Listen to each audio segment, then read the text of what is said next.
ზრდის ჰორმონს რაც შეეხება, მას მეორე ნარევზე ხიან სობატოტროპინს.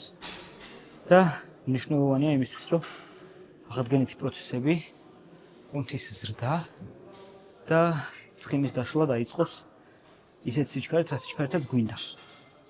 მაგრამ ეხლა რა ხდება ზრდის ჰორმონის გამოყოფისთვის მნიშვნელოვანი არის რამდენიმე ფაქტორი. პირველი არის ძილი.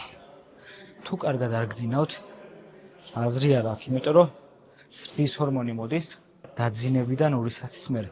ღრმა ძილის ფაზა როცა იწყება, სულ რამდენიმე წუთით ან საათით გააჩნია ძილს. რამდენად ხარისხიანია. თუ არა და არ გამოიყოფა.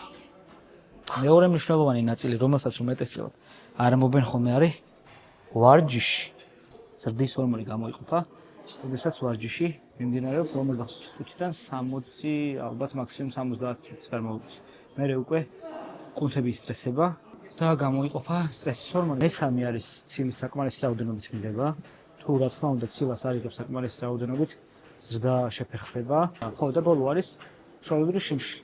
თავიდან მეც კი გამიკვირდა, მაგრამ ზუსტი ინფორმაციაა და თუ ამაზე გჭირდებათ დეტალური ახსნა, შეგიძლიათ კომენტარებში დამიწეროთ. შუალედური შიმშილი კიდე ცოდნი ადამიანის გარეშე არ დაიწყოთ.